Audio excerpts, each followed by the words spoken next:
Merhaba, selamlar. Bugün İskandinav mitolojisinden Ölümsüzlük Elmaları bölümünün ikinci bölümüyle karşınızdayım.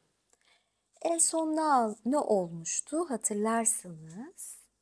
Loki, deve, kartal kılığında girmiş olan deve ve tanrıların düşmanına tanrıların ölümsüzlük meyvesi olan ölümsüzlük elmalarını vermişti. Vermek zorunda kalmıştı.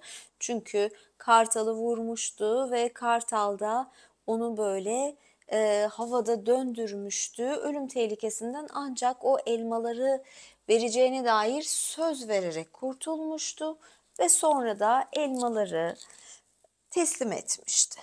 Şimdi ise neler olmuş bunu öğreneceğiz. Çünkü tanrıların hepsi yaşlanmaya başlamıştı. Ve Loki'ye kızdılar, dediler ki çabuk o elmaları geri getir. Evet, şimdi ben o kısmı okuyorum. Biraz dudaklarım kırılmış. Evet.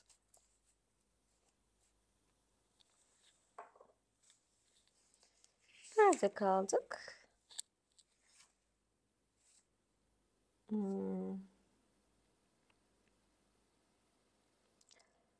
Evet, İdun'u almıştı gördüğünüz gibi. İdun bu ölümsüzlük elmalarının sahibiydi ve Tihazi adlı kişi, dev bilmiyoruz, o almıştı elmaları. Loki doğan kılığında durdurak bilmeden uçtu. Ta ki buz devlerinin topraklarının derinlerine kadar ilerleyip Tiazi'nin kalesine ulaşana ve yüksek çatısına tüneyip aşağıda olanı biteni gözlemlemeye dek. Dev şeklindeki Tiazi'yi gözlemledi. Ağır adımlarla kalesinden çıkıp çakıllı sahil boyunca yürüyerek en iri balinadan daha büyük bir kayıya yürüyordu. Tiazi kayıyı karadan Kuzey Okyanusu'nun soğuk sularına doğru indirdi ve denizin kocaman dalgalarının arasına sürdü. Çok geçmeden de gözden kayboldu. Ardından Loki doğan şeklinde kalenin çevresinde uçtu. Uçarken de her pencereye dikkatle baktı. En uzak odada parmaklıklı pencereden İdun'u gördü. Oturmuş ağlıyordu. Loki parmaklarının yanına tünedi. "Kes ağlamayı," dedi. "Benim Loki, seni kurtarmaya geldim." İdun kıpkırmızı gözlerle ona baktı. "Başıma gelenlerin sebebi sensin," dedi. "Olabilir ama üzerinden çok zaman geçti. O Loki geçmişte kaldı. Yeni Loki seni kurtarıp eve götürmek için burada." "Nasıl?" diye sordu İdun. "Elmaların yanında mı?"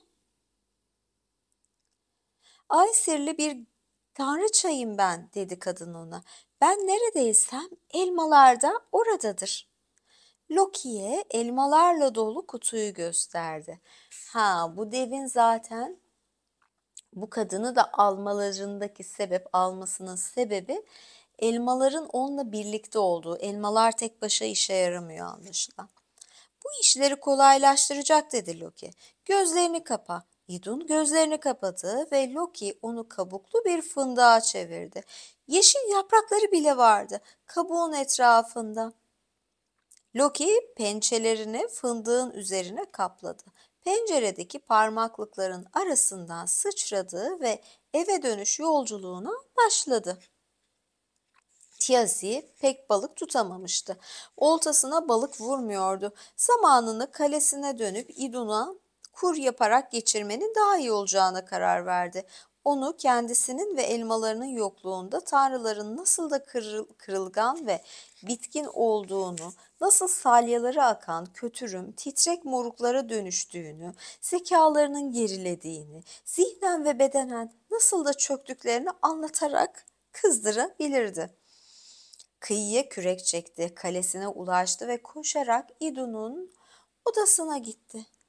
Ama bir de ne görsün? O da boştu. Tiyazi yerde bir doğan tüy gördü ve o anda İdo'nun nerede olduğunu ve kim tarafından kaçırıldığını anladı. Gökyüzüne daha önce olmadığı kadar devasa ve kudretli bir kartal biçiminde sıçrayıp kanatlarını çırparak uçmaya başladı. Giderek hızlanıyor, hızlanıyor, hızlanıyordu. Asgard'a doğru gitmeye başladı. Yer altından kayıp gidiyordu. Geçtiği yerde rüzgar esiyordu. Daha da hızlandı. Artık öylesine hızlıydı ki uçarken arkasından hava gürlüyordu. Tiyazi uçarak ilerledi. Devler diyarından çıkıp tanrıların topraklarına girdi. İşte o anda önündeki doğanı gördü. Bir öfke çığlığı attı ve hızını artırdı. Asgard tanrıları bağırışı ve kanatlarının gürlemesini duyup ne olduğunu görmek için yüksek surlara çıktı. Küçük bir doğanın onlara doğru ilerlediğini gördüler. Tam arkasında da devasa bir kartal vardı. Doğan onlara çok yakındı. "Şimdi mi?" diye sordu Thor. "Şimdi," dedi Freya.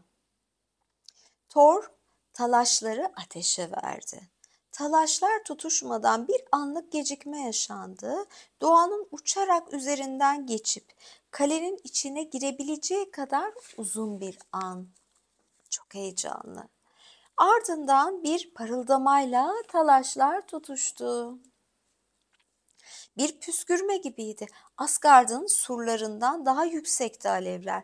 Korku verici ve aklın alamayacağı kadar sıcaktı.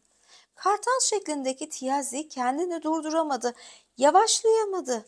Yönünü değiştiremedi. Alevlere uçtu doğrudan.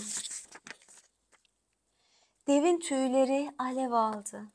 Kanatlarının ucu yandı ve tüysüz kalan kartal gökyüzünden düşüp tanrıların kalesini sarsacak bir bangırtı ve gümbürtüyle yere çarptı.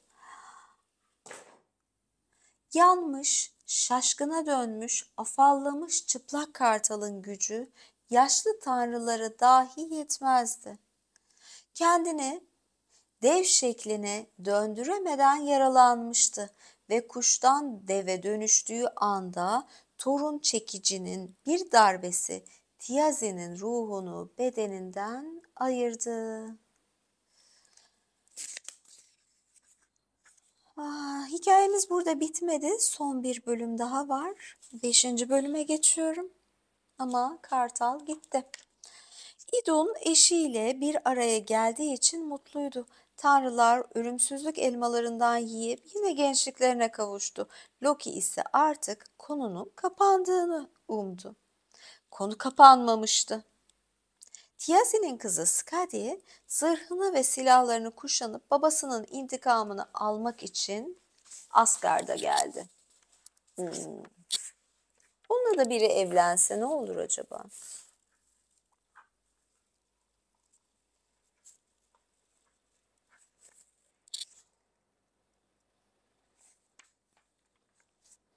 "Babam benim her şeyimdi," dedi kız. "Onu öldürdünüz. Ölümü, hayatımı gözyaşı ve acıyla doldurdu. Hiçbir neşem kalmadı. Öcümü almak yahut da ödeşmek için buradayım."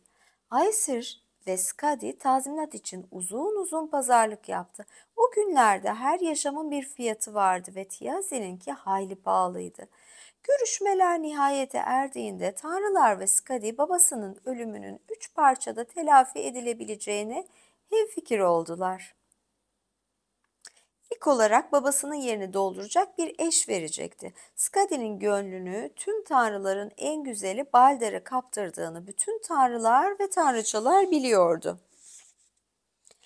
Balder'in yüzü kızarıp utanarak yüzünü çevirinceye dek Skadi ona göz kırpıyor ve uzun uzun bakıyordu.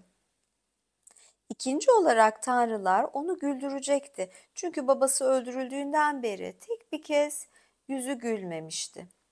Son olarak ise tanrılar babasının unutulmamasını sağlayacaklardı.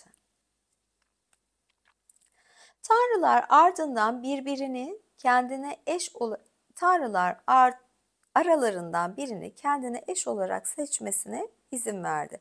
Ancak bir şartları vardı. Eşini yüzüne bakarak seçemezdi. Erkek tanrılar bir pelerinin arkasına yalnızca ayakları görünecek şekilde sıralanacaktı. Skadi eşini ayaklarına bakarak seçmek zorundaydı. Tanrılar bir bir perdenin arkasına geçti. Skadi de onların ayaklarına baktı. Çirkin ayaklar diyordu. Her bir çift ayağın yanından geçerken. Sonra durdu ve mutlulukla haykırdı. Bunlar müstakbel eşimin ayakları. En güzel ayaklar bunlar. Kesin Balder'inkiler bunlar. Çünkü onun hiçbir yeri çirkin olamaz. Balder'in gerçekten de güzeller güzeli olsa da seçtiği ayakların Freya'nın babası, savaş arabası tanrısı Njord'a ait olduğunu fark etti perde kaldırıldığında. Ha, Balder ne kadar güzel olsa da evet seçtiği savaş tanrısıymış. Ardından onunla oracıkta evlendi. Düğün ziyafetindeki yüzünün hali Aesir'dekilerin gördüğü en mutsuz yüzdü. Thor Loki'yi dürttü. Hadi dedi güldür onu. Nihayetinde hepsi senin suçun. Loki iç çekti. Gerçekten mi? Thor başını salladı ve çekicinin sapına anlamlı anlamlı dokundu. Loki kafasını salladı. Ardından dışarı çıkıp hayvanların tutulduğu ağıla gitti ve sonrasında düğüne yanında kocaman, fazlasıyla gudubet bir keçiyle geri döndü. Loki sakalının etrafına sağlam bir ip bağlayarak keçinin canını daha da sıkmıştı. Daha sonra Loki ipin diğer ucunu kendi mahrem yerlerine bağladı. Neler oluyor böyle?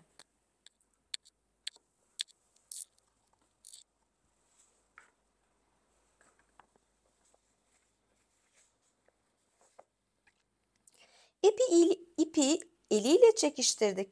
Keçi çığlık attı. Sakalından çekilmek çok canını yakmıştı ve ipi geri çekti.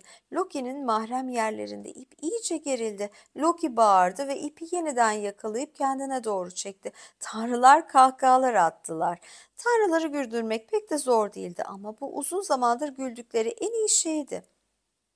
Önce keçinin sakalı mı yoksa Loki'nin mahrem yerleri mi kopacak diye iddialara tutuştular.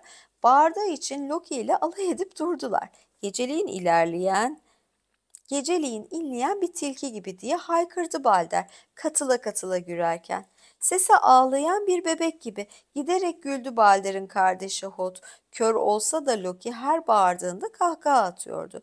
Dudaklarımın ucundaki belli belirsiz gülümsemeye karşı Dudaklarının ucundaki belli belirsiz gülümsemeye rağmen Skadi gülmedi.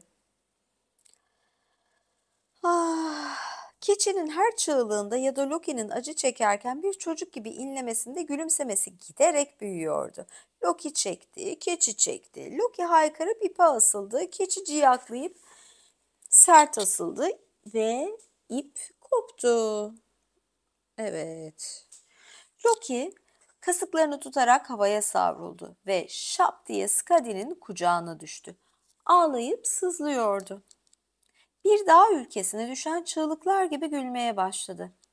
Skadi, parçalanan bir buzul kadar gürültülü kahkaha atıyordu. O kadar uzun ve o kadar çok kahkaha attı ki gülmekten gözleri doldu ve güldükçe ilk kez uzanıp yeni eşi Njord'un elini tuttu. Loki güçlükle kucağından indi ve sendeleyerek uzaklaştı.